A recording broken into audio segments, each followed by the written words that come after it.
வாழ்க வையகம், வாழ்க வையகம், வாழ்க வளமுடன்.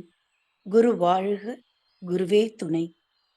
தியானமே யோகம், யோகமே ஞானம். தமிழ் ஆனந்த யோகம் வாழ்க வளமுடன்.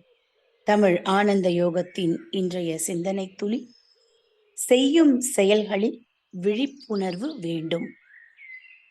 மனிதன் தவறுகள் செய்யும் பொழுது அதன் விளைவு உடனுக்குடன் வராததால் தனக்கு ஒன்றும் ஆகாது என நினைத்து கொண்டு தொடர்ந்து தவறுகளை செய்து கொண்டே இருக்கிறான். அதன் விளைவுகளையும் அலட்சியம் செய்கிறான். அந்த தவறுகள் ஒன்றின் மேல் ஒன்றாக பதிந்து அழுத்தம் பெற்றுக்கொண்டே இருக்கிறது என்பதை உணர்வதில்லை. முக்கியமாக சாப்பிடுவதிலும் பொருள் வளம் சேர்த்து கொள்வதிலும் விளைவுகளை அறியாமல் செயல்களை தொடர்ந்து செய்கிறார்கள். அதே போல சமுதாயத்தில் பெரும்பாலானவர்கள் ஒரு செயலினால் பிறருக்கு வந்த துன்ப விளைவு தமக்கு வராது என நினைக்கிறார்கள். அதற்கான விளைவுகளை இயற்கை சரியான காலத்தால் கொடுக்கும் என்பதை உணர மறுக்கிறார்கள்.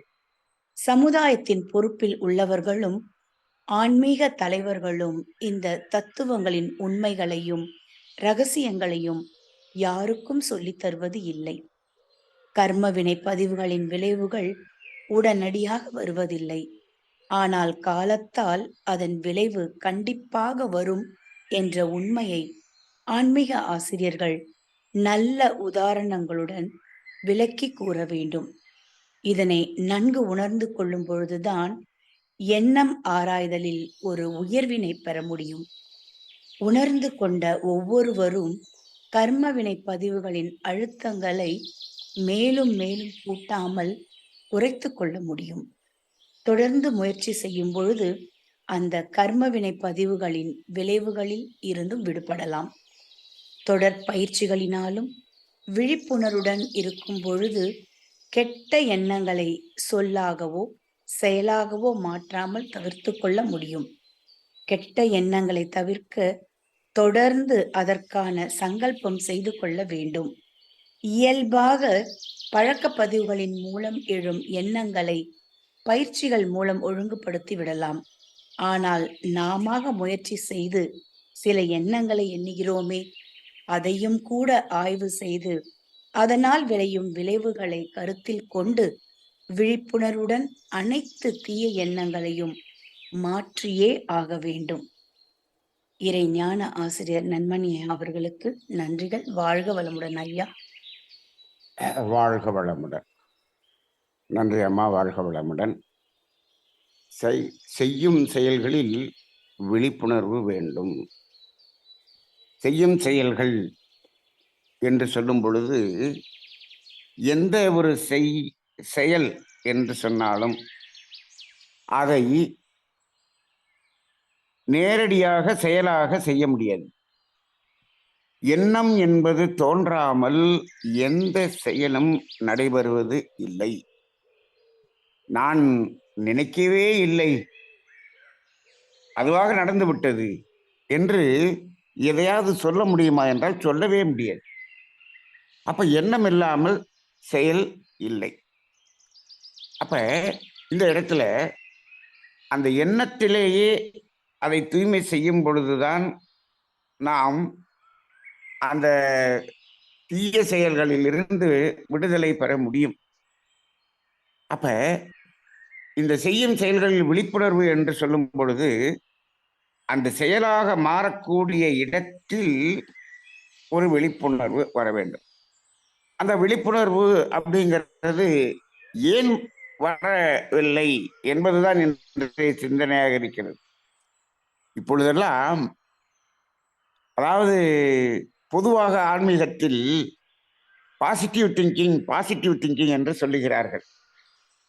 ஆனால் சமீபமாக நமது இந்த ஆனந்த யோகத்தின் தினம் ஒரு சிந்தனையை எல்லாம் விளக்கி கொண்டிருக்கக்கூடிய ஒவ்வொன்றையும் பார்க்கும் பொழுது அந்த பாசிட்டிவ் திங்கிங் என்பதை விட அந்த நெகட்டிவ் என்பதிலிருந்து விலகுவது என்பதுதான் இன்றைய காலத்தில் அதிகமாக தேவைப்படுகிறது என்பதுதான் பிராக்டிக்கலாக இருக்கிறது. நெகட்டிவ் அப்படிங்கிறத நினைக்கவே மாட்டேன் என்று சொன்னால் இப்பொழுது மாற்றத்துக்கே வர முடியாது என்ற ஒரு சூழ்நிலை இருக்கிறது. ஆனால் அதிகமாக பாசிட்டிவ் என்ற ஒரு நிலை வரும் பொழுது இந்த நெகட்டிவ் தானாக போய்விடும் என்பது உண்மை. ஆனால் இப்பொழுது இன்றைய சமுதாயம் ஆன்மீகம் என்பதற்குள்ளாக இப்பொழுதுதான் திரும்பிக் கொண்டிருக்கிறது. இந்த நேரத்தில் நாம் எதுவெல்லாம் நாம் நம்மளுடைய அறத்துக்கு செயல்பாட்டுக்கு தடையாக இருக்கிறது என்பதை தெரிந்து அதிலிருந்து விலகுவதுதான் முதல் வேலையாக இருக்கிறது என்பதுதான் இப்பொழுது உண்மையாக இருக்கிறது.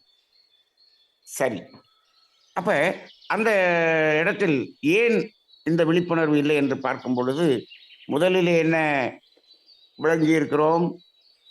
செய்த செயலுக்கு உடனடியாக விளைவு வந்தால் இதுக்கு விளைவு வரும் என்று நம்பலாம்.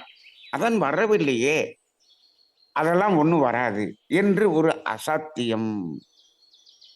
அப்ப இப்படி நினைத்து கொண்டு அந்த செயல்களை செய்து கொண்டிருக்கிறது அப்படிங்கிறது ஒண்ணு. இன்னொன்னு, இப்ப ஒருத்தருக்கு விளைவு வருகிறது, செய்தார், அதற்கு விளைவு வருகிறது. அவருக்கு வந்தது எனக்கும் வந்துதான் ஆகணும்னு அவசியம் இல்லையே அப்படின்னு அதுலேயும் ஒரு அலட்சியம் என்ற ஒரு நிலைக்கு இருப்பது. இப்போ இது எல்லாமே நாம் எப்படி உணர்ந்து கொள்ள முடியும் என்று சொன்னால், இந்த துன்பத்துக்கான விளைவு காலத்தால் வருகிறது. அது ஏன் காலத்தால் வருகிறது? அது இறைவனுடைய அன்பும் கருணையும் என்று பல்வேறு சிந்தனைகளை நாம் செய்திருக்கிறோம் அல்லவா? இந்த ஒரு சிந்தனைகளுக்குள்ளாக பல்வேறு சிந்தனைகளை நாம் பொருத்தி பார்க்க வேண்டும். அப்ப அந்த அடிப்படையில் இது காலத்தால் வரும், வந்தே தீரும் என்ற ஒரு உறுதியான ஒரு தீர்வை இந்த சமுதாயத்துக்கு கொடுக்க வேண்டும். ஏன், எப்படி இதை அவர்கள் புரிந்து கொள்வார்கள் என்று சொன்னால், இப்பொழுது ஒரு துன்பத்தை அனுபவித்துக் கொண்டிருக்கிறாயே, இது எங்கிருந்து வந்தது என்று கேட்டால் அது இயற்கையிலிருந்து வந்தது, இறைவனிடமிருந்து வந்தது என்று சொல்லுகிறார்கள். அந்த இடத்தை நாம் புரிய வைக்க வேண்டும். இது இயற்கையிலிருந்து வரவில்லை, இறைவனிடமிருந்து வரலையப்பா, இதுதான் நீ ஒரு காலத்தில் செய்தது இன்றைக்கு வருகிறது. அப்ப இதை அவர்கள் புரிந்து கொள்ள வேண்டும் என்று சொன்னால் இயற்கையிலே என்ன இருக்கிறது என்ன இல்லை என்பதை முதல்ல புரிய வைக்க வேண்டும். இயற்கையில் துன்பம் என்று ஒன்று இல்லை, இயற்கை இன்பமயமானது. அப்ப எந்த இயற்கை அப்படி இருக்கிறது? அப்ப இயற்கையை பற்றி புரிய வைக்க வேண்டும். அப்ப வேதாத்திரி மகரிஷி அவர்களது முழுமையான தத்துவத்தை புரிய வைக்காமல் இந்த விழிப்புணர்வு வரவே வராது. நம்ம சாதாரணமாக இந்த செயல்களில் விழிப்புணர்வுன்னு பேசிட்டோம். இந்த இடத்தில் மீண்டும் அதை நான் சொல்ல வேண்டியிருக்கிறது. என்னது? வேதாத்திரி மகரிஷி அவர்களின் காந்த தத்துவம், அலையேக்க தத்துவம், கர்மவினை தத்துவம், செயல் விளைவு தத்துவம், இந்த தத்துவம் தெளிவாக இருக்கும் வரை, அது இல்லாத வரை இது வராது. அது இருந்தால் இது இந்த விழிப்புணர்வு வந்துவிடும். அப்ப இந்த 4 தத்துவங்களும் இந்த விழிப்புணர்வு உடன் இருப்பதற்கு உதவியாக இருக்கிறது என்பதை நாம் இங்கு உணர்ந்து கொள்கிறோம். அதன் பிறகு இப்போ அந்த பழக்கத்தின்படி வரக்கூடியது தானாக வருகிறது. அது மட்டும் அல்ல, பழக்கம் கர்ம அதாவது கர்மமைப்பு, இந்த ரெண்டுலையும் இருந்து வர்றது அந்த பதிவுகளின் அடிப்படையில் எண்ணங்களாக எழுச்சி பெறுவது. அப்ப அந்த இடத்துல என்ன பண்ணணும்? அதை தற்சோதனை செய்து அது எழுச்சி பெறாமல் நிறுத்துறதுங்கிறது தான் நம்மளுடைய பயிற்சி. ஆனா நாம செயல் செய்கிறோம் என்று ஒரு வார்த்தை இங்கு கூறப்பட்டிருக்கிறது. நாம செயல் செய்வது அப்படின்னா என்ன அப்படிங்கிறது இப்ப பார்த்தோம்னா, அந்த பிறர் மன தூண்டுதலும் சூழ்நிலையும், இது ரெண்டுலையும் நாம தான் செயல் செய்கிறோம். இப்ப இந்த எண்ணங்கள் 6ஐ தேவை தெய்வீகம் என்பது சரியானது, அதை நிறைவேற்றிக் கொள்ளலாம் என்று முடிவுக்கு வந்து விட்டோம். இதில் தீய எண்ணங்கள் எங்க வருகிறது? இந்த 4ல தான் வருது. பழக்கம், சூழ்நிலை, பிறர் மன தூண்டுதல், கருவ அமைப்பு. இந்த 4ஐயும் 2ஆ பிரிப்போம் இன்னைக்கு. எப்படின்னா, அதாவது பழக்கம் என்பதையும் கருவமைப்பு என்பதையும் ஒன்றாக வைத்துக் கொள்வோம். இந்த இரண்டுமே பதிவுகளிலிருந்து எழக்கூடிய எண்ணங்கள். அதே சமயத்தில் சூழ்நிலை, பிறர் மன தூண்டுதல், இது ரெண்டும் நமது பதிவுகளிலிருந்து எழுச்சி பெறுகிறது அல்ல. வெளியிலிருந்து இருக்கக்கூடிய சூழ்நிலையும் பிறர் மன தூண்டுதலும். அதற்கு நாம் இடம் கொடுத்தோம் என்று சொன்னால், இடம் கொடுத்த பிறகுதான் அதே அனுபவம் நமது பதிவுகளில் இருக்கும் பொழுது அது எழுச்சி பெறுகிறது. அப்ப இந்த இடத்துல அந்த சூழ்நிலை வரும் பொழுதே அந்த இடத்துல என்ன பண்ணணும்? விழிப்புணர்வு வரணும். அந்த பிறர் மன தூண்டுதல் வரும் பொழுதே விழிப்புணர்வு வரணும். அப்ப இந்த விழிப்புணர்வுங்கிறது என்ன அப்படிங்கும்போது, விளைவறிந்த விழிப்புணர்வு. விளைவறிந்த விழிப்புணர்வு என்று சொன்னால், இந்த செயலை செய்தால் இது துன்பமாக வருமா, இல்லை துன்பத்தை போக்குமா என்ற ஒரு விளைவை அறிந்த ஒரு விழிப்புணர்வு என்பதுதான் விழிப்புணர்வு என்கிறது. அப்ப இது இன்பமாக வருமா, அதாவது துன்பமாக வருமா, துன்பத்தை போக்குமா என்று அதை நாம் உணர வேண்டும் என்று சொன்னால், இப்போ இதற்கு முன் இந்த அனுபவத்தில் எந்த செயலெல்லாம் துன்பமாக வந்தது, நமக்கு துன்பமாக வந்ததுக்கெல்லாம் எந்த செயல் காரணம், அப்ப இந்த தத்துவம் தெரியாமல் இதை நடைமுறைப்படுத்தவே முடியாது.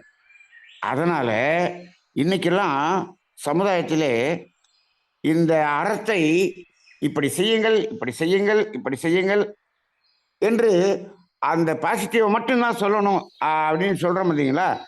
அப்படி செய்யுங்கள் என்று சொன்னால் அது நடைமுறைக்கு வருவது கடினமாக இருப்பதற்கு காரணம், இந்த செயல் விளைவு கர்ம வினை தத்துவம் எப்படியெல்லாம் செயல்படுகிறது என்பதை நாம் உணராததுதான் காரணம். இன்னும் சில ஆன்மீகத்தில் இப்பொழுதெல்லாம் சொல்லிக் கொண்டிருக்கிறார்கள். என்ன சொல்லுகிறார்கள் என்று சொன்னால், நவீன ஆன்மீகம் என்றுதான் அதை சொல்ல வேண்டும். அவர்களெல்லாம் பெரிய பெரிய அரங்கங்களிலே அதிகமான பணம் பெற்றுக்கொண்டு சொல்லுகின்ற சில அமைப்புகள், அவைகள் கூட என்ன சொல்லுகிறார்கள் என்று சொன்னால், இந்த கர்மவினை என்பதை பற்றி சிந்தனையே செய்யாதீர்கள், இந்த கர்மவினை என்பதை தூக்கி போடுங்க, அது பாட்டு கிடக்க, அதை எதுக்கு நீ பார்த்துக்கிட்டு இருக்க, நீ இப்பொழுது நீ என்ன செய்ய வேண்டும், என்ன பெற வேண்டும், இதை நோக்கி ஓடு, இதை நோக்கி ஓடு என்று இந்த கர்மவினை என்ற ஒரு தத்துவத்தை அலட்சியம் செய்யுங்கள் என்று சொல்லக்கூடியவர்களும் இருக்கிறார்கள். இது நிச்சயமாக தவறான ஒரு சமுதாய வழிநடத்தல் என்பதுதான் என்னுடைய கருத்து. ஏனென்று சொன்னால், ஒரு காலகட்டத்தில் நாம் ஆன்மீகத்தில் ஒரு உயர்வு நிலைக்கு வந்து விட்டோம் என்று சொன்னால், இந்த கர்மவினை என்பதை பற்றி நாம் சிந்திக்கவே வேண்டியதில்லை. அப்படி சிந்திக்காமல் இருக்கக்கூடிய நிலை எப்பொழுது நீங்கள் வருகிறீர்கள் என்று சொன்னால், அதை எப்படி நம்ம உணர்ந்து கொள்வது, நாம் அந்த பக்குவம் அடைந்து விட்டோமா என்று எப்படி உணர்ந்து கொள்வது என்று சொன்னால், எந்த விளைவு வந்தாலும் அதை ஏற்றுக்கொள்ளக்கூடிய அளவுக்கு பக்குவம் வந்து விட்டது என்று சொன்னால், அவருக்கு இந்த கர்மவினை பற்றி சிந்திக்க வேண்டிய அவசியம் இல்லை. ஆனால் இந்த விளைவுகளோடு போராடி கொண்டிருக்கிற ஒவ்வொரு மனிதனும் இந்த கர்மவினை தத்துவம், செயல் விளைவு தத்துவத்தை உணர்ந்தால்தான் அதிலிருந்து தெளிவு வருவான். அப்பொழுதுதான் விழிப்புணர்வு வரும். ஆக ஒரு ஆன்மீகத்தின் உயர்வு நிலையில் வந்த பிறகு அவர் நேர்மறையாகவே இருக்கக்கூடிய ஒரு நிலை இருக்கிறது. அப்பொழுது நேர்மறை மட்டும் இருந்தால் போதும். அங்கு இந்த எதிர்மறை என்பதை நினைக்க வேண்டியதே இல்லை. அத்தனையும் ஏற்றுக்கொள்ளக்கூடிய பக்குவம் வந்துவிட்டது. ஆனால் இன்றைய ஆன்மீகம் யாருக்கு கொடுக்கிறோம்? முழுமையாக ஆன்மீகம் என்றால் என்ன என்ற ஒரு நிலைக்கு தெரியாதவர்களை ஆன்மீகத்துக்கு திருப்பக்கூடிய ஒரு ஆரம்பகட்ட சாதகர்களுக்கு கொடுத்து கொண்டிருக்கிறோம். அப்ப இப்படி இருப்பவர்களுக்கு இதையெல்லாம் சொல்லவில்லை என்று சொன்னால், இதையெல்லாம் சிந்திக்கவில்லை என்று சொன்னால் அவர்கள் திரும்பவே முடியாது. இப்ப இந்த இடத்தில் சங்கல்பம் செய்ய வேண்டும் என்று நம்ம சொல்லியிருக்கிறோம். ஒரு இடத்துல சங்கல்பம் செய்ய வேண்டும். இந்த சங்கல்பம் என்பது என்ன என்று சொன்னால், இதை செய்யக்கூடாது, எதெல்லாம் செய்யக்கூடாது என்பதை நினைப்பதுதான் சங்கல்பம். எதையெல்லாம் பெற வேண்டும், இதையெல்லாம் பெற வேண்டும், அதையெல்லாம் பெற வேண்டும் என்பது சங்கல்பமா என்று கேட்டால் அது 1% கூட சங்கல்பத்தில் அப்படி இல்லை. இதையெல்லாம் பெற வேண்டும் என்று சங்கல்பம் வைத்திருக்கிறோம் என்று சொன்னால் இறைவன் அத்தனையும் உன்னிடம் கொடுத்திருக்கிறேனே, இன்னும் இதை பெற வேண்டும் என்று சொல்கிறேன். எதை பெற வேண்டும்? அப்ப எல்லா வளங்களையும் இறைவன் கொடுத்து விட்டான். அதன் பிறகு சங்கல்பம் வைத்தால் இந்த சங்கல்பம் எப்படி இருக்கிறது என்று சொன்னால், இப்பொழுது சங்கல்பம் எல்லாம் சொல்லிக் கொண்டிருக்கிறார்களே, இதை பெற வேண்டும் அதை பெற வேண்டும் என்று சங்கல்பம் சொல்லிக் கொண்டிருப்பதெல்லாம் என்ன என்று பார்த்தால், பெற வேண்டும் என்ற சங்கல்பங்கள் முழுவதும் எப்படி இருக்கிறது என்று சொன்னால், அடுத்தவர்களிடம் இருப்பதை எனக்கு வர வேண்டும், பிறரிடமிருந்து பறிக்க வேண்டும் என்பதற்கான சங்கல்பமாகத்தான் எடுத்துக்கொள்ள வேண்டும். உறுதியாக அப்படித்தான் எடுத்துக்கொள்ள வேண்டும். அப்ப மகரிஷி அவர்கள் கொடுத்திருக்கக்கூடிய சங்கல்பங்கள் அனைத்துமே எப்படி இருந்தது என்று சொன்னால், நாம் என்னென்ன தவறுகள் செய்து வைத்திருந்தோமோ அதிலிருந்து விலக வேண்டும் என்பதாகத்தான் இருந்தது. அந்த சங்கல்பங்களாகத்தான் இருந்தது, விட வேண்டியதாகத்தான் இருந்தது. இப்பொழுது பெற வேண்டிய சங்கல்பம் என்று சொல்லும் பொழுது, இறைவனிடமிருந்து இயற்கையிலிருந்து பெற வேண்டியது எதுவுமே இல்லை. ஆனால் இப்பொழுது பெற வேண்டியதற்கு சங்கல்பம் செய்யக்கூடிய அத்துணை அமைப்புகளும் என்ன செய்து கொண்டிருக்கிறது என்று சொன்னால், இந்த உலகத்திலே அடுத்தவர்களிடம் இருப்பதை எனக்கு வர வேண்டும் என்று சங்கல்பம் செய்வதாகத்தான் இருக்கிறது. அப்ப இது பறித்துண்ணுதல் என்பதற்கு சங்கல்பம் இடக்கூடிய சங்கமாக அது நடந்து கொண்டிருக்கிறது என்றுதான் நம்ம புரிந்து கொள்ள வேண்டும்.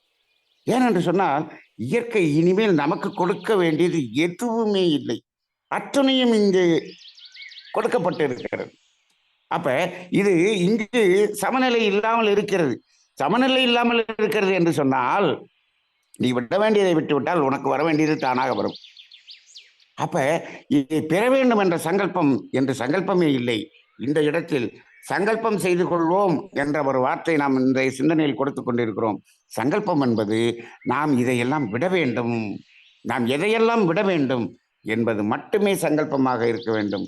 அந்த அடிப்படையிலே இந்த தத்துவங்களை எல்லாம் விளங்கி கொண்ட பிறகுதான் விழிப்புணர்வோடு இருக்க முடியும். செய்யும் செயல்களில் விழிப்புணர்வு வேண்டும் என்று சொல்கிறோம். அது எப்பொழுது வரும் என்று சொன்னால், இந்த தத்துவங்களில் தெளிவு வரும் பொழுதுதான் அது விழிப்புணர்வு வரும். அந்த தத்துவங்களின் தெளிவை கொடுப்பது ஒன்றே தமிழ் ஆனந்த யோகத்தின் நமது நோக்கமாக இருக்கிறது. தமிழ் ஆனந்த யோகம் இந்த சமுதாயத்துக்கு கொடுத்து கொண்டிருக்கக்கூடிய இந்த தத்துவங்கள் மக்களுக்கு இந்த விழிப்புணர்வை ஏற்படுத்தட்டும். வாழ்க வளமுடன்.